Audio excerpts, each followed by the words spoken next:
Hey guys, this is Mommy Beluga Investing. Halo semuanya, kembali lagi bersama saya Ratih di Mami Beluga Investing. Kali ini saya akan bahas salah satu perusahaan yang ada di portfolio saya sejak awal saya berinvestasi, yaitu di tahun 2020. Perusahaannya adalah PT Adira Dinamika Multi Finance Tbk dengan kode saham ADMF. Oke, ADMF ini sempat saya bahas 2 kali loh di channel ini, yaitu di tahun 2020 dan 2021. Di kedua kesempatan tersebut, saya melihat ADMF terdampak pandemi cukup keras. Kali ini, tahun 2022, saya melihat ada tanda-tanda pemulihan. Dengan tanda-tanda pemulihan ini, bagaimana rencana saya dengan investasi saya di ADMF ke depannya? Mau tahu? Ikuti terus video saya kali ini sampai terakhir ya. Bagi yang belum tahu, saya mengkompilasi data dari laporan keuangan perusahaan, Yahoo Finance, dan sumber-sumber lainnya, lalu memposting hasil analisisnya setiap seminggu atau 2 minggu sekali di channel ini. Subscribe kalau Anda tertarik dengan konten-konten semacam ini. Oke, disclaimer ya, ini video amatir hasil riset pribadi untuk kepentingan pribadi, bukan rekomendasi jual atau beli saham. Full disclaimer bisa diakses di deskripsi. PT Adira Dinamika Multi Finance Tbk atau Adira Finance didirikan dan mulai beroperasi pada tahun 1991. Dan kemudian penawaran umum perdana atau IPO-nya ada di tahun 2004. Adira Finance menawarkan produk dan jasa ya dalam bentuk meliputi ya pembiayaan sepeda motor baru dan bekas, pembiayaan mobil baru dan bekas, pembiayaan multiguna, pembiayaan durables, pembiayaan syariah dengan menggunakan akad murabaha. Di layar saya juga copy Adira Finance dalam angka yang diambil dari laporan keuangan tahun 2021. Bagi yang mau baca lebih seksama, bisa pause video ini sebelum saya lanjut ke informasi pemegang sahamnya. Menurut laporan tahunan 2021, ya 92% dari sahamnya dikuasai oleh PT Bank Danamon Indonesia dan sisanya beredar di masyarakat. Oke, pembahasan video kali ini saya mulai dengan investasi ADMF saya. Oke, untuk yang mau lanjut langsung ke kinerja ADMF bisa cek di chapter ya, karena timestamp-nya sudah saya tandai.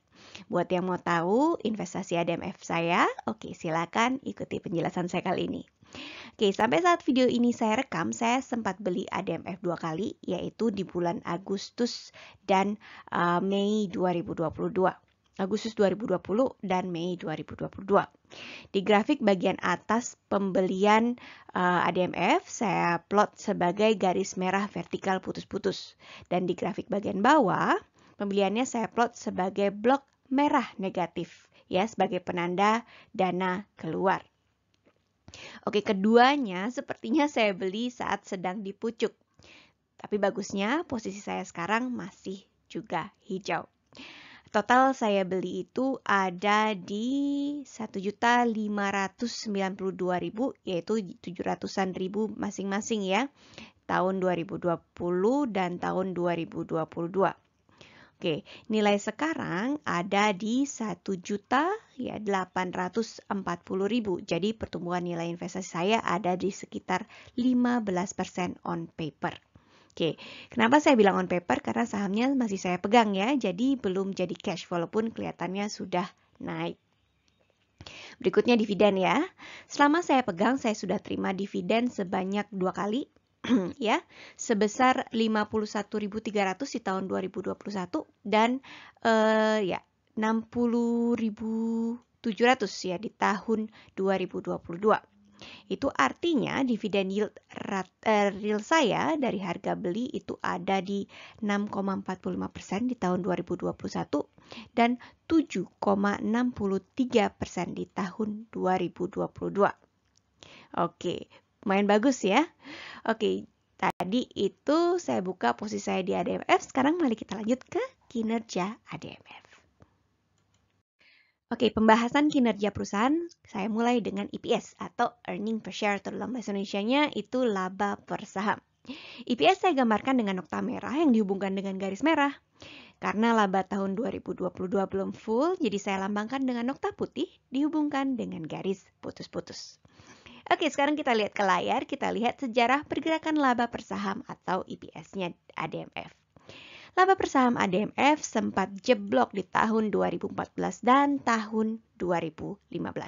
Tapi kemudian perlahan meningkat kembali sampai dengan tahun 2019. Dari laporan tahunannya, untuk tahun 2014, tahun 2015, ada hal yang membuat berat, yaitu tantangannya. Yang pertama yaitu kenaikan suku bunga acuan Bank Indonesia, yang membuat beban bunga juga meningkat. Yang kedua, pelemahan rupiah terhadap US dollar, yang bikin beban bunga, terutama yang dalam bentuk mata uang asing semakin meningkat. Berikutnya, pengurangan subsidi BBM dan pemilu tahun 2014 ya, sepertinya bikin pembelian kendaraan bermotor menurun. Dan kemudian, tahun 2014, Otoritas Jasa Keuangan mengeluarkan surat edaran yang pada intinya terkait penerapan batas maksimum dan minimum tarif premi asuransi untuk asuransi kendaraan. Untuk yang terakhir, saya belum sempat lihat secara detail dampaknya terhadap ADMF ya.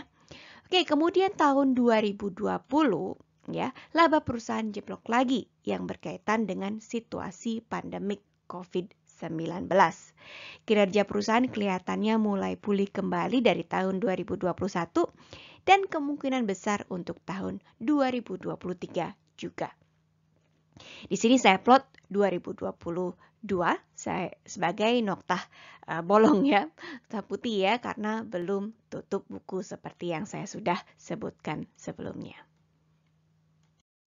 Kemudian dari segi hutang, total hutang ADMF meningkat terus dari tahun 2012 sampai dengan tahun 2019, walaupun sempat turun di tahun 2015.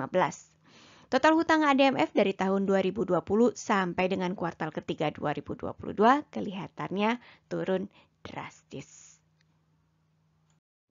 Dari laporan keuangannya, ADMF tidak membedakan antara hutang jangka panjang dan hutang jangka pendek. Saya kurang tahu alasannya, tapi di sisi lain ya, kemudian lanjut saya menilik lebih jauh, hutang-hutang terbesar ADMF ternyata terdiri dari hutang bank dan hutang dari obligasi dan sukuk mudharabah. Dari laporan keuangan kuartal ketiga tahun 2022, 4,4 triliun rupiah dari hutangnya itu hutang bank dan 5,7 triliun merupakan hutang obligasi. Berita bagusnya, peningkatan laba di 2022 tidak diiringi dengan peningkatan hutang, setidaknya sampai dengan kuartal ketiga tahun 2022. Dari segi posisi cash, sepertinya kurang ideal karena posisi cashnya tidak cukup untuk menutupi hutang jangka pendeknya. Apa yang terjadi setelah saya berusaha mengerti lebih detail laporan keuangannya? ADMF sepertinya beroperasi gali lubang tutup lubang. Dana yang diperlukan untuk usaha didapatkan dengan menerbitkan surat hutang dengan jangka waktu jatuh tempo antara 3 bulan sampai dengan 3 tahun. Di 2022 sendiri, ADMF mencetak 1,7 triliun rupiah hutang obligasi dan 300 miliar rupiah sukuk. Oke, serasa gali lubang tutup lubang ya. Tapi sebagai catatan, operasional seperti ini saya juga lihat terjadi di PANS. Jadi kemungkinan besar operasional perusahaan keuangan memang seperti ini. Indikator kinerja yang lain adalah persentase kredit bermasalah atau NPL atau non-performing loan. Membandingkan NPL ADMF dengan kinerja NPL BBJA, saya rasa NPL 2% ini tidak sebegitu memprihatinkan. Akan tetapi yang sedikit kurang nyaman adalah tren yang konsisten meningkat ya dari tahun 2017 sampai dengan 2021. Untuk 2022 sayangnya saya belum punya data NPL-nya. Oke, sekarang mari kita lanjut ke bagian favorit saya, yaitu dividen. Untuk pembahasan dividen, seperti biasa, di sini saya plot 3 lapis informasi. Yang pertama adalah besaran dividen per saham sebagai nokta hijau dihubungkan dengan garis hijau. Di tiap nokta, saya beri angka besaran dividen dan prosentase terhadap laba per saham, atau payout ratio-nya. Kita tahu kalau penghasilan tahun ini dibagikan sebagai dividen di tahun depan. Jadi untuk memudahkan perbandingan, nilai dividennya diplot saya majukan 1 tahun. Yaitu artinya dividen yang dibayar tahun 2017 misalnya, saya cantumkan sebagai dividen 2016 dan dividen yang dibayar tahun 2018, saya cantumkan diplot sebagai dividen 2017. Oke, sekarang kita lihat sejarah dividen ADMF dari tahun 2012. Ada satu hal yang mencolok dari grafik ini, yaitu dividen tahun 2013 yang lebih tinggi pada laba perusahaannya. Perlu dicatat, dividen 2013 dibayarkan di 2014 ya. Oke, hal ini tidak biasa karena kalau kita melihat di layar ya, tradisi ADMF itu membagikan 50% dari labanya. Lonjakan ini bikin saya cek ulang data yang saya punya. Jangan-jangan saya salah input ya. Oke, kemudian saya lihat dari laporan tahunan 2014, RUPS-nya sendiri menyetujui perusahaan untuk pecah celengan, di mana 99% dari laba tahun 2019 ditebar jadi dividen, yaitu sekitar 1.690 per saham. Dan kemudian ditambah dengan 1.010 ya rupiah per saham dari laba ditahan. Saya jadi berspekulasi ya, siapa yang kira-kira perlu duit di tahun 2013-2014 ya? Nah, karena kita punya sejarah dividen sejak tahun 2012 dan proyeksi di EPS tahun ini, jadi kita bisa prediksi dividen ADMF untuk tahun depan, tahun 2023. Oke, kisaran dividennya yaitu ada di angka 627 sampai dengan 1.108 rupiah per lembar, yang mewakili sekitar 41 sampai dengan 73% dari EPS-nya. Tapi hal yang bagus untuk ADMF yaitu dia punya tren ya, dia punya kebiasaan membagikan 50% daripada EPS-nya. Nah, kalau itu diikuti untuk tahun 2023, kisaran dividennya ada di angka Rp750 per lembar. Oke, untuk jadwalnya kemungkinan besar di periode April sampai dengan Mei 2023. ADMF biasanya memberikan dividen di periode ini ya, April-Mei ya. Cuma di tahun 2021, ADMF memberikan dividen di bulan Juli. Jadi tidak sesuai dengan trennya. Nah, lanjut sekarang kita lihat dividennya, sejarah dividennya dalam bentuk yield ya. Untuk yang belum familiar dengan dividen yield, angka yield ini didapat dari membandingkan dividen dengan dibagi dengan harga saham. Oke, kenapa kita perlu yield ini? Ya, dividen yield ini bisa dipakai patokan untuk membandingkan lebih menguntungkan mana invest di ADMF, di saham perusahaan lain, atau instrumen investasi lainnya. Oke, diplot di layar, di tiap noktah menandakan yield rata-rata dalam setahunnya. Dan harga saham setahun itu naik turun kan ya. Ya, ini rata-ratanya dan ini saya ada error barnya. Jadi cara baca yieldnya adalah kalau beli sahamnya pada waktu harganya rendah, yieldnya bisa lebih tinggi dan juga sebaliknya. Oke, untuk yang ADMF ya setelah tahun 2015 harga sahamnya tidak begitu fluktuatif. Jadi error barnya itu tidak terlalu panjang atau lebar ya seperti tahun 2014. Oke, sekarang kita lihat ke layar ya. Dari pembagian dividen terakhir ya, dividen yield ADMF itu menarik di kisaran 7,61%. 7%-an loh. Oke, kalau saya bandingkan ya dengan 3 bank favorit saya yaitu BNGA, BJTM, dan BJBR ya, yang dividen yieldnya ada di kisaran 9,5, 7,05, dan 7,27%. Dividen yield ADMF ini menarik sekali. Untuk yang tertarik dengan ketiga bank ini ya, bisa lihat di video saya yang publish beberapa minggu yang lalu. Oke, lanjut lagi dengan dividen yield ADMF ya. Berikutnya kalau saya bandingkan dengan deposito, saat ini saya ada deposito di angka di 3,15% per tahun ya.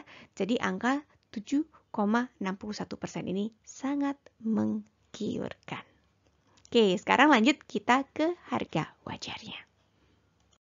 Untuk harga wajar, seperti biasa saya kembali tumpuk beberapa lapis informasi di sini. Pertama, harga sahamnya sejak tahun 2012. Kedua, harga di PE ratio atau price to earning ratio 10 sejak tahun 2013. PE ratio adalah price to earning ratio atau harga dibandingkan dengan labanya. PE ratio 10 artinya harganya ada di 10 kali lipat dari labanya. Berikutnya adalah harga di PE ratio 15 sejak tahun 2013. Kemudian harga di PE ratio 20 sejak tahun 2013. Nah, sekarang kita lihat ke layar ya, gimana tren harga saham ADMF sejak tahun 2013 dibandingkan dengan PE rasionya. Secara global, harga saham ADMF sejak tahun 2013 ada di bawah PE rasionya. Trennya meningkat tapi tidak terlalu drastis. Untuk nominalnya, per tanggal 25 November 2022 pada saat video ini disiapkan, harga saham ADMF ada di angka Rp9.200. Angka ini lumayan di bawah di angka PE ratio 10-nya, di angka 15.281. Dengan harga per lembar di 9.200, satu lotnya ada di 920.000. Saya jadi pikir-pikir untuk nambah saham ADMF lagi ya di portfolio saya. Tapi yang pasti setelah melihat kinerjanya, saya tetap akan pegang 2 lot yang saya punya sekarang. Sejauh ini, kedua lot ini adalah investasi yang menguntungkan untuk saya. Nah, sekarang kesimpulan. ADMF ini sejauh ini adalah investasi yang menguntungkan buat saya. Kalau tahun 2023 dia membagikan dividen sebesar prediksi saya, yaitu di angka Rp750 per lembar, dividen yield real saya akan ada di angka 9,4%. Persentase yang bikin saya happy. Tapi sayangnya, satu lotnya ada di angka Rp920.000. Jadi saya pikir-pikir lagi di mana saya bisa cari dana untuk nambah lotnya lagi. Tapi pastinya saya akan tetap pegang 2 lot yang saya sudah punya sekarang. Oke, sekian video saya kali ini. Ikuti terus perjalanan saya untuk berinvestasi ya. Jangan lupa untuk klik subscribe ya, supaya saya lebih bersemangat lagi untuk membuat video-video seperti ini. Channel ini juga tersedia dalam versi podcast melalui Anchor FM, Spotify, Google Podcast, Apple Podcast, dan platform podcast lainnya. Oke, makasih udah nonton. Sampai ketemu di video selanjutnya ya. Oke, bye-bye.